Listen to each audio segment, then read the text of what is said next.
I've uploaded 350 videos across 6 channels, total revenue, $0. And yesterday, someone texted me and said, bro, maybe it's not for you. And I won't lie, for a second, I almost believed them. I sat with that message for a minute. I looked at the numbers. I looked at the channels. I looked at all the videos I made that nobody watched. And there was this small voice in my head saying, maybe they're right. Maybe you really are wasting your time. But then I realized something. That exact moment is why most people never win. Because everyone loves the idea of success, but nobody wants the silent years. Nobody wants the phase where you spend 6 hours on a video, craft the hook, fix the edit, choose the music, write the title, make the thumbnail, upload it with hope. And then you get 40 impressions, 12 views, 0 comments. You refresh YouTube Studio again and again. You check the CTR, you check the retention graph. You stare at the analytics like there's some secret message you're not smart enough to decode. And still, nothing happens. No explosion, no growth, no big moment, just silence. And that silence breaks people. Not because they're weak, but because YouTube doesn't just test your creativity. It tests your ego. It tests your patience. It tests whether you actually love the process or you only love the idea of being successful. I'll be honest, there were nights I felt embarrassed. Embarrassed that I was trying so hard and still had nothing big to show for it. Embarrassed that I was putting hours into something that looked like it wasn't working. I had one channel. It didn't work, so I started another, then another, then another. 4 channels, different ideas, different styles, same result, no monetization. And when you say that out loud, it sounds like failure. It sounds like proof that maybe you should stop. But when I actually looked back, I started seeing something different. The titles were vague. The thumbnails didn't create enough curiosity. The first 30 seconds had no real stakes. I was talking to people instead of pulling them in.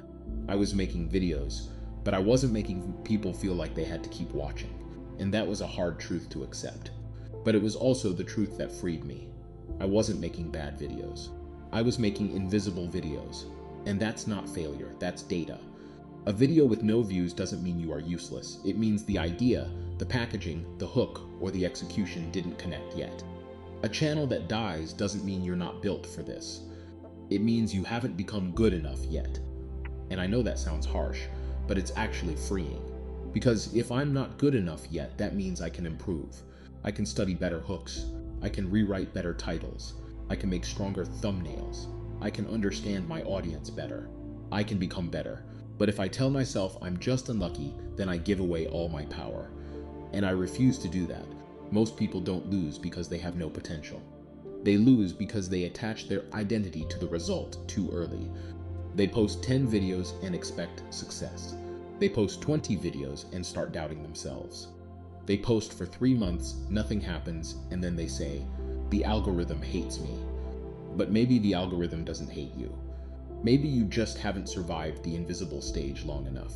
And that invisible stage is where you're built. Nobody claps for you there. Nobody shares your videos there. Nobody tells you that you're close. Nobody says, keep going, your breakthrough is coming. You just have to keep showing up without proof. Working when nobody sees it. Posting when nobody cares. Improving when nobody is watching. Believing before the numbers give you permission to believe. That's real discipline. So yes, 2 years, 6 channels, 350 videos, still not monetized. Some people call that failure. I call it refusing to die. Because every time something didn't work, I didn't disappear. I adjusted, I came back. I tried again. Maybe this channel won't monetize either. Maybe this video won't blow up. Maybe I'll upload next week and still get low impressions. But I'm not quitting. Because quitting is the only thing that guarantees I never win. If I stop now, the answer is final. If I keep going, there's still a chance. And if you are in your silent years too, listen to this. The growth is happening before the numbers show it. You are improving before the world notices. But improvement needs direction. You can't just keep posting and hope one day everything magically works. You have to study. You have to adjust. You have to stop treating every upload like a final judgment on your talent and start treating it like an experiment. That's what I'm doing now. I study one viral hook every single day, not the whole video, just the first 30 seconds. What did they say? How did they say it? Why did it make me want to keep watching? I rewrite my titles multiple times before uploading, because if the title doesn't create curiosity, the video dies before people even press play. And I treat every video like data. Low views? That's one hypothesis disproven. Bad retention? That's a clue. Weak CTR? That means the packaging didn't hit. Next video, new variable. That's how you survive the invisible stage. You stop waiting for motivation and start collecting data. One day, when this finally works, people will only see the result. They won't see the 2 years of silence. They won't see the 4 channels that didn't work. They won't see the videos that got no views. They won't see the nights I doubted myself. They won't see me refreshing studio, wondering if I was wasting my life. They'll just say, he got lucky, but I'll know the truth. It wasn't luck, it was persistence. It was failing without disappearing. It was posted when nobody cared. It was learning from videos that hurt to look at. It was getting embarrassed and still coming back. It was refusing to let low numbers decide my future. Because a slow start is not the same as a dead dream. A failed channel is not the same as a failed person. A low view video is not the same as wasted effort. As long as I keep learning, I'm still in the game. And as long as I'm still in the game, I still have a chance. Persistence looks like failure until it finally starts working.